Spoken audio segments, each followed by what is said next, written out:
당신의 현재는 당신이 과거에 내린 결정들의 합이다. 보도 셰퍼가 남긴 이 잔인한 진실 앞에서 당당할 수 있는 사람은 거의 없다. 당신의 노력이 헛바퀴를 도는 이유는 환경이 나빠서가 아니다. 당신의 신경망이 가난을 생존을 위한 가장 효율적인 상태로 오판하고 있기 때문이다. 뇌에게 저축과 변화는 굶주림과 죽음을 의미하는 비상사태다. 그래서 당신이 부자가 되려 할 때마다 뇌는 교묘하게 도파민을 살포해 당신의 돈을 쓰게 만든다. 이것은 의지의 문제가 아니라 뇌 신경망의 물리적 트랩이다. 종이에 적지 않고 입 밖으로 내뱉지 않는 모든 목표는 뇌에게 존재하지 않는 소음일 뿐이다. 구석기 시대의 뇌로 인공지능 시대를 살아가며 부자가 되겠다는 환상을 버려라. 성공은 철저한 생물학적 설계다. 가난을 정답이라 믿는 당신의 뇌 신경망을 오늘 즉시 재구조화하고 완전히 재프로그래밍하라. 뇌를 속여라. 안녕하세요. 뇌를 속여라입니다. 오늘도 텅 빈 통장 잔고를 보며 내 돈은 다 어디로 갔지? 라며 자책하게 됩니다. 분명 이번 달엔 독하게 아끼려 했는데 어느새 쇼핑 앱을 뒤적이는 자신을 발견하곤 합니다. 배달 음식의 결제 버튼을 누르는 순간엔 잠시 행복하지만 이내 밀려오는 자괴감은 침대 위에서 당신의 영혼을 갉아먹습니다. 하지만 여러분, 이건 여러분의 잘못이 아닙니다. 정확히 말하자면 여러분의 뇌에 부의 지도가 입력되지 않았기 때문입니다. 뇌과학적으로 볼 때 종이에 구체적으로 적지 않고 말하지 않는 목표는 뇌의 정보 필터링 시스템인 망상 활성계를 통과하지 못합니다. 즉, 여러분의 뇌는 지금 돈을 벌 수 있는 수만 가지 기회를 눈앞에 두고도 그것을 불필요한 소음으로 간주해 삭제하고 있는 겁니다. 오늘 26세의 나이에 파산 위기에 몰렸던 한 남자가 어떻게 이 뇌의 트랩을 깨고 억만장자가 되었는지 그 처절하고도 과학적인 연금술을 공개합니다. 1980년대 중반 독일의 한 어두운 자취방. 창밖으로는 차가운 겨울비가 내리고 방 안에는 30살이 되기도 전에 인생의 거대한 절벽 앞에 선 한 남자가 앉아 있었다. 그의 이름은 보도 셰퍼. 당시 26세였던 그의 수중엔 단 한 푼의 여유도 없었다.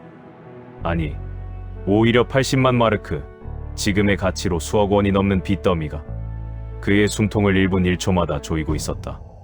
매달 돌아오는 이자 상환일은 그에게 단두대로 향하는 사형 선고와 같았다. 전화벨 소리만 들려도 심장이 입 밖으로 튀어나올 듯한 공포가 엄습했고 우편함에 꽂힌 흰 봉투들은 마치 그를 비우는 가난의 낙인처럼 보였다. 그는 식당에 가도 메뉴의 이름이나 사진을 보지 못했다.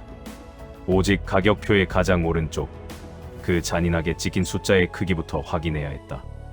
가장 싼 스프 한 그릇조차 망설여야 하는 그 비참한 순간마다 그의 뇌 속에서는 자존감이 모래성처럼 무너져 내리고 있었다. 어느 날 그는 낡은 지갑 속에 남은 마지막 동전을 만지작거리며 거리로 나섰다. 빗물에 젖은 구두 사이로 스며드는 한기는 그가 처한 현실 그 자체였다. 그는 길거리의 노숙자를 보며 생각했다. 나와 저 사람의 차이는 무엇일까? 나도 결국 저렇게 끝나는 것일까? 그는 매일 밤 천장을 보며 자책했다. 나는 왜 죽어라 일하는데도 이 지독한 구덩이에서 벗어나지 못하는지 스스로를 채찍질했다. 하지만 채찍질할수록 그의 뇌는 더 깊은 무력감의 늪으로 빠져들었다. 그의 뇌는 당시 결핍 회로에 완전히 장악되어 있었다. 생존 본능을 담당하는 편도체는 24시간 내내 불안 신호를 뇌 전체에 퍼부었고 창의적이고 이성적인 판단을 내려야 할 전전두엽은 그 소음에 마비되어 기능을 상실했다. 이것은 전형적인 아미그달라 하이제킹 상태였다. 이 비참한 질문 끝에 그는 차가운 진실 하나를 마주한다. 당신의 현재는 당신이 과거에 내린 결정들의 합이다. 지금의 빚더미와 비참함은 우연한 불운이 아니라 그가 무의식적으로 반복해온 가난한 뇌의 선택들이 쌓여 만들어진 필연적인 결과물이었다. 절망의 끝에서 그는 인생을 송두리째 바꿀 멘토를 만난다. 미국에서 온 억만장자였던 멘토는 보도 셰퍼의 남루하고 생기없는 눈빛을 꿰뚫어보며 종이와 펜을 내밀었다. 그리고 뜻밖의 우화 하나를 들려주었다. 바로 황금알을 낳는 거위 이야기였다. 멘토는 말했다. 자네는 지금 당장 황금알을 원하지만 사실 자네 손으로 자네의 거위를 죽이고 있네. 당장의 소비와 무계획, 그리고 자네가 가진 그 가난한 생각이 이 바로 거위의 배를 가르는 예리한 칼날이지. 그는 이어 단호하게 명령했다. 자네가 원하는 부의 모습을 아주 구체적으로 적게. 소수점 하나까지 정확하게. 그리고 그것을 매일 아침 소리내어 읽게나. 보도 셰퍼는 반문했다. 적고 말하는 게 무슨 마법이라도 된다는 말입니까? 제겐 당장 빚을 갚을 돈이 필요합니다. 종이에 적는다고 돈이 하늘에서 떨어집니까? 멘토의 대답은 얼음처럼 차가웠다. 기록되지 않은 목표는 뇌에게 존재하지 않는 환상일 뿐이다. 자네의 뇌는 지금 가난을 유일한 정답이라고 믿고 있어. 그 신경망을 강제로 찢어내지 않는 한 자네에겐 평생 단 1마르크의 돈도 머물지 않을 걸세. 그날 이후 보도 셰퍼는 자신의 뇌를 속이기 위한 처절한 공정에 들어갔다. 그는 매일 아침 눈을 뜨자마자 아직 잠이 깨지 않은 뇌를 흔들려 자신이 달성할 자산의 액수를 종이에 꾹꾹 눌러 적었다. 단순히 글자를 쓰는 행위가 아니었다. 펜이 종이를 긁는 소리, 손끝으로 전해지는 압력과 진동을 느끼며 그는 이미 그 돈을 손에 쥐었을 때의 감각과 냄새를 뇌에 강제로 주입했다. 그리고 거울 속에 비친 자신의 눈을 똑바로 응시하며 선포했다. 나는 부의 연금술사다.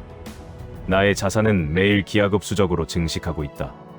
이것은 빚쟁이들이 문을 두드리고 단전 경고장이 날아드는 현실에서는 미친 짓처럼 보였다. 하지만 보도 셰퍼는 뇌과학의 핵심을 꿰뚫고 있었다. 뇌는 생생한 상상과 실제 현실을 구분하지 못한다. 그가 말하고 적는 순간 뇌의 운동 피질과 언어 중추는 실시간으로 가난의 회로를 허물고 부의 신경망을 새롭게 건설하고 있었다. 그는 수입의 일정 부분을 무조건 떼어 거위라고 이름 붙인 자산 계좌에 넣기 시작했다. 주변 사람들은 미쳤다고 했다. 빚부터 갚는 게 상식 아니냐고 손가락질했다. 하지만 그는 부를 쌓는 것은 기술이 아니라 철학임을 알았다. 빚을 갚는 행위는 뇌에게 고통을 제거하는 작업일 뿐이지만 자산을 쌓는 행위는 성취의 쾌락을 주는 보상 시스템이다. 그는 자신의 성공 일기에 아주 사소한 성취까지 기록했다. 오늘 10달러를 거위 계좌에 넣었다. 나는 오늘 내 자산을 통제하는 데 성공했다. 결과는 압도적이었다. 단 4년 만에 그는 모든 빚을 청산했고 30세가 되던 해에 이자로만 평생을 살 수 있는 억만장자가 되었다. 가난한 자의 뇌는 1+1은 2라는 선형적 사고에 갇혀 눈앞의 고통에 무너지지만 그는 적고 말하는 행위를 통해 뇌의 시간축을 미래로 옮겨놓았다. 이에 10승이 1024가 되는 복리의 마법을 견뎌낼 수 있는 기하급수적 회로를 장착한 것이다. 이제 그의 성공이 단순한 의지의 승리가 아니었음을 당신의 뇌 구조를 물리적으로 변형시키는 강력한 과학적 근거로 증명하겠다. 뇌를 속여라. 보도 셰퍼가 경험한 이 드라마틱한 역전승은 결코 우연이 아닙니다. 그것은 인지적 대역폭과 신경 가소성이라는 뇌과학적 원리가 완벽하게 작동한 결과입니다. 이 진실 뒤에 숨겨진 차가운 데이터들을 분석해 보겠습니다. 첫째, 세인트루이스 워싱턴 대학교의 조엘 러비 박사팀이 수행한 연구는 만성적인 결핍과 스트레스가 뇌에 미치는 물리적 파괴력을 경고합니다. 연구진은 수년간 다양한 계층의 아이들과 성인들을 추적 조사하며 그들의 뇌를 MRI로 촬영했습니다. 결과는 충격적이었습니다. 아동기부터 이어진 경제적 불안정과 스트레스는 감정 조절을 담당하는 편도체를 비대하게 만들고 학습과 기억의 핵심인 해마의 부피를 물리적으로 위축시켰습니다. 가난이 무서운 이유는 단순히 지갑이 비었기 때문이 아니라 스트레스 호르몬인 코르티솔이 당신의 뇌세포를 직접적으로 공격하여 합리적인 판단을 내리는 전전두엽의 인지적 대역폭을 강제로 점유해버리기 때문입니다. 뇌가 당장 내일의 이자를 걱정하느라 미래의 부를 설계할 연산 능력을 잃어버리는 것이죠. 보도 셰퍼가 빚더미 속에서도 부의 목표를 적고 말했던 행위는 뇌에게 안정 신호를 보내 코르티솔의 분비를 억제하고 뇌의 연산 공간을 물리적으로 복구하기 위한 최우선적인 생존 수술이었습니다. 둘째, 최근 뇌 영상 연구들이 증명하는 기억 부호화 과정에 주목해야 합니다. 단순히 눈으로 정보를 읽거나 키보드로 타이핑하는 행위보다 직접 손으로 쓰고 소리 내어 말할 때 우리 뇌는 시각, 촉각, 운동신경을 동시에 사용하는 훨씬 더 복잡한 부호화 과정을 거칩니다. 이 과정에서 뇌의 망상을 성게는 해당 정보를 생존에 직결된 절대적 우선순위로 분류하여 더 넓은 뇌 영역을 활성화시킵니다. 보도 셰퍼가 매일 아침 목표를 적었을 때 그의 뇌는 온 세상에 널린 소음 중에서 더 불을 만들 수 있는 단 0.1%의 기회, 즉 새로운 사업 아이템이나 투자 정보만을 선별해 의식 위로 낚아 올리기 시작한 것입니다. 이것이 부자들이 말하는 운의 실체입니다. 셋째, 영국 런던 대학교 UCL 연구팀이 밝혀낸 습관의 신경학적 형성 기간입니다. 새로운 행동이 무의식적인 자동 시스템으로 고착화되어 신경세포 사이의 정보 전달 속도를 비약적으로 높여주는 마이엘린 절연층이 형성되기까지는 평균 66일의 반복이 필요합니다. 보도 셰퍼의 성공 일기는 단순히 하루를 기록하는 메모가 아니었습니다. 그것은 가난이라는 거친 비포장 도로를 불안한 8차선 고속도로로 바꾸는 시냅스 공사 기간이었습니다. 66일 동안 매일 적고 말하는 행위는 뇌 신경세포 사이의 시냅스를 물리적으로 더 굵고 단단하게 연결합니다. 일단 이부의 고속도로가 완성되면 그때부터 부는 당신의 처절한 노력보다는 뇌의 관성에 의해 기하급수적으로 축적되기 시작합니다. 과학적 근거는 충분합니다. 이제 여러분의 일상에 보도 셰퍼식 부의 연금술을 실시간으로 설치해 보겠습니다. 이 과정은 당신의 뇌 신경망을 재설계하는 정밀한 공정입니다. 첫 번째, 말과 글의 강제 프로그래밍입니다. 지금 당장 종이를 꺼내 여러분이 원하는 부의 규모를 현재형으로 적으십시오. 나는 5년 뒤 50억 자산가다가 아니라, 예를 들면 나는 2026년 12월 매달 100만 원의 자본소득을 창출하는 자유인이다라고 적어야 합니다. 그리고 아침 저녁으로 거울을 보고 자신의 눈을 응시하며 소리 내어 선포하십시오. 내가 이 소리를 당신의 확고한 신념으로 받아들일 때까지 반복해야 합니다. 부끄러움은 내가 변화에 저항하며 내뱉는 마지막 단발마일 뿐입니다. 두 번째, 보도 셰퍼의 핵심 병기, 성공 일기입니다. 매일 밤 잠들기 전 오늘 하루 동안 당신이 돈과 성공에 대해 내린 올바른 결정 5가지를 적으십시오. 불필요한 커피 지출을 참았다. 거의 계좌에 10,000원을 넣었다. 경제 기사를 한 줄 읽었다 등 무엇이든 좋습니다. 손으로 적는 그 찰나의 순간, 당신의 운동 피질은 그 작은 성취감을 뇌 신경망에 물리적으로 각인시킵니다. 이 기록들이 쌓일 때 당신의 뇌는 스스로를 실패자가 아닌 성공하는 연금술사로 인식하기 시작합니다. 세 번째, 거의 계좌의 시스템 설계입니다. 여러분의 뇌를 혼란에 빠뜨리는 통장 단일화를 당장 멈추십시오. 수입이 들어오는 즉시 일정 비율을 절대 죽이지 않는 거의 계좌로 자동 이체하십시오. 보도 셰퍼는 수입의 50%를 권장하지만 처음엔 10%부터 시작해도 좋습니다. 중요한 것은 내가 이 돈을 내가 쓸 수 있는 소비용 데이터가 아니라 황금알을 낳을 살아있는 생명체로 인식하게 만드는 것입니다. 계좌 별칭을 황금 거위나 자유의 씨앗으로 설정하여 시각적 자극을 극대화하십시오. 상상하고 선포하고 기록하며 시스템을 구축하는 것. 이것이 가난을 기본값으로 설정한 당신의 뇌를 부자의 뇌로 개조하는 유일한 과학적 경로입니다. 여기까지 들으셨다면 여러분의 뇌는 아마 이런 방어 기제를 작동시킬 것입니다. 요즘 같은 세상에 상상하고 적는다고 뭐가 달라지나? 결국 금수저들이나 부자가 되는 거 아닌가? 충분히 이해합니다. 하지만 명심하십시오.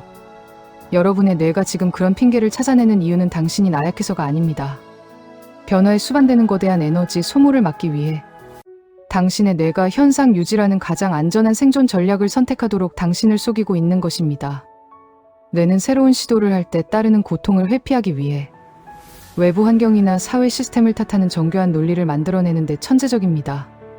하지만 냉정하게 현실을 보십시오.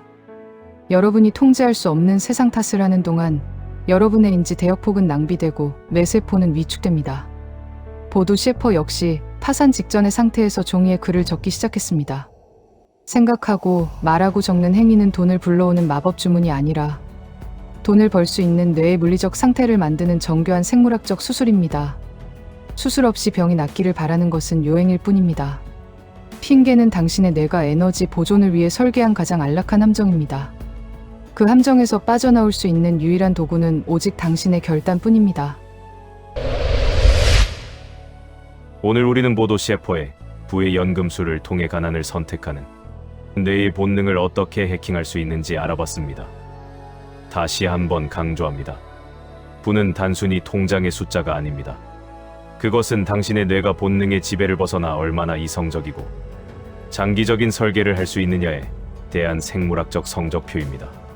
30년 전 그 겨울비 내리는 거리에서 보도 셰퍼가 마주했던 그 노숙자를 다시 한번 기억하십시오. 당신과 그 노숙자의 차이는 단 하나였습니다. 그가 나의 비참함은 바꿀 수 없다고 결론 짓고 질문하기를 포기했을 때 보도 셰퍼는 차가운 손을 떨며 종이를 꺼내 자신의 목표를 적기 시작했다는 사실입니다. 연금술은 납을 금으로 바꾸는 마법이 아닙니다. 당신의 낡고 가난한 사고방식을 찬란한 부의 철학으로 바꾸는 과정입니다. 오늘 당장 여러분의 거위 계좌 이름을 댓글에 적어주세요. 여러분의 뇌가 그 이름을 보고 쓰고 선포하게 만드십시오. 여러분의 현실을 바꾸는 유일한 방법은 오직 하나뿐입니다. 뇌를 속여라. 그러면 여러분의 현실이 달라집니다.